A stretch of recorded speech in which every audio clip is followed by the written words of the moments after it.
भोजपुर जिला के आरा लोकसभा सीट के प्रत्याशी आरके सिंह ने पवन सिंह को लेकर जिस तरीके की चेतावनी दी, जिस तरीके की धमकी दी और जिस तरीके की वार्निंग दी, उनके इस चेतावनी धमकी के बाद बिहार की राजनीति जो है वो एकदम से गर्मा जाती है।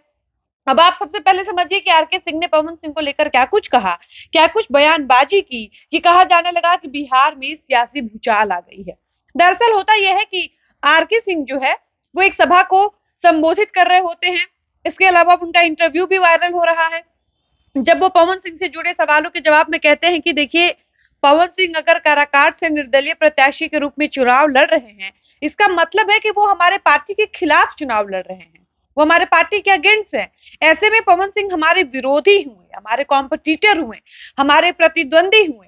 ऐसे में पवन सिंह को मैं ये कहना चाहूंगा कि अगर पवन सिंह ने अभी तक पार्टी से इस्तीफा नहीं दिया है, त्याग पत्र नहीं लिखा है, तो पवन सिंह को ऐसे में बैठ जाना चाहिए, चुनाव नहीं लड़ना चाहिए, निर्दलीय चुनाव लड़ने का विचार बदल देना चाहिए। और अगर वो ऐसा नहीं करते हैं तो हम विनोद तावड़े जी से, जो बिहार प्रभारी हैं, इसके अलावा सम्राट चौधरी से और जेपी नड्डा जी से कह के हम पवन सिंह को पार्टी से निष्कासित करवा देंगे। और ये बयान जब आरके सिंह मीडिया में देते हैं तो कहा जाने लगता है कि आरके सिंह ने तो पवन सिंह को खुली चेतावनी दे दी, इतनी बड़ी धमकी दे दी, वो भी इतने बड़े सुपरस्टार के लिए जो काराकाट लोकसभा से निर्दलीय प्रत्याशी के रूप में चुनाव लड़ रहा है, अपना चुनावी किस्मत आजमा रहा है। उसके बाद तमाम मीडिया कर्मी इस बयान को लेकर पवन सिंह से सवाल पूछने लगते हैं। पवन सिंह के पास तमाम मीडिया कर्मी पहुंचते हैं, बड़े बड़े मीडिया चैनल के पत्रकार पवन सिंह के पास पहुंचते हैं, इंटरव्यू करते हैं, बातचीत करते हैं और आरके सिंह की बातों को हूबहू पवन सिंह तक परोसते हैं और पवन सिंह का राय जानना चाहते हैं कि आरके सिंह जो आरा से लगातार सांसद बनते आ रहे हैं, इस बार भी उन्होंने ताल ठोका है और वो आपको लेकर इस तरीके का बयान दे रहे हैं कि अगर आप चुनाव लड़ेंगे, वो भी निर्दलीय भाजपा के विरुद्ध, बीजेपी पार्टी के अगेंस्ट में, तो आपके ऊपर कार्रवाई की जाएगी, आपको पार्टी से निष्कासित कर दिया जाएगा। और ये बयान आरके सिंह का, इस पर आपका क्या कुछ कहना है? पवन सिंह ने इस सवाल के जवाब में बड़ी सहजता से जवाब दिया। पवन सिंह कहते हैं कि देखिए, आरके सिंह जो है वो मेरे गार्जियन है, मेरे से उम्र में काफी बड़े हैं, अनुभव में भी बड़े हैं, उनका मैं बहुत सम्मान करता हूँ, वो मेरे लिए आदरणीय है, सम्माननीय है। लेकिन जहां तक पार्टी से निष्कासित करने की बात है, वहां ये संभव ही नहीं है। पवन सिंह ने कहा कि देखिए, हम हिंदुस्तान में रहते हैं, हम लोकतांत्रिक देश में रहते हैं और इस देश में हर किसी को, हर व्यक्ति को अपनी स्वेच्छा से जीने, खाने, रहने, घूमने फिरने, खाने पीने की आजादी है। ऐसे में कोई किसी के अधिकारों का हनन नहीं कर सकता, कोई किसी के साथ जबरदस्ती नहीं कर सकता। और पवन सिंह के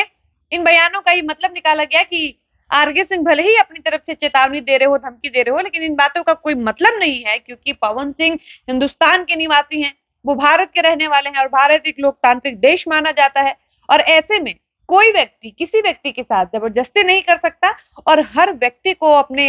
तरीके से जीने, खाने, रहने, घूमने फिरने की आजादी है। इसके अलावा आपको बता दें कि पवन सिंह से दोबारा इस तरीके की सवालें की गई कि क्या आपको पार्टी से निकाल दिया जाएगा, क्या आप निष्कासित कर दिए जाएंगे, क्या आप बीजेपी पार्टी के हिस्सा नहीं रहेंगे, क्या आपके ऊपर ये दबाव बनाया जा रहा है कि आप पार्टी को त्यागपत्र लिख दे, आप इस्तीफा दे दे, उसके बाद आप चुनाव लड़े, ऐसे नहीं तो आपको ऐसे में पार्टी का विरोधी माना जाएगा, पार्टी का प्रतिद्वंदी माना जाएगा। तो पवन सिंह ने दोबारा कहा कि देखिए, आरके सिंह जिस तरीके की बयानबाजी कर रहे हैं, उनकी बातों से,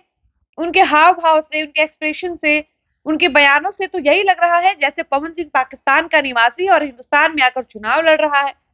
पवन सिंह के कहने का साफ मतलब था कि अगर आरके सिंह इस तरीके की बातें तब कहते जब मैं किसी दूसरे देश का होता और भारत में आकर चुनाव लड़ता। मैं तो खुद भारत का रहने वाला हूँ, ऊपर से मैं बिहार का रहने वाला हूँ और मैं जिस लोकसभा सीट से चुनाव लड़ रहा हूँ वो बिहार की लोकसभा सीट है। ऐसे में आरके सिंह के इन बातों का कोई मतलब नहीं बनता। पवन सिंह ने यह भी कहा कि देखिए, वो मेरे से काफी बड़े हैं,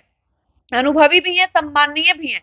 और वैसे भी मैं बहुत कुछ बोलता नहीं हूं, इसलिए मैं कुछ बोलना नहीं चाहता हूं। लेकिन अगर आरके सिंह इस तरीके की बयानबाजी कर रहे हैं तो उनको करने दिया जाए। बाकी आपका इस पर क्या कहना है, आप अपनी राय बताइएगा। वीडियो को समाप्त करते हैं, मिलते हैं नए वीडियो में। धन्यवाद।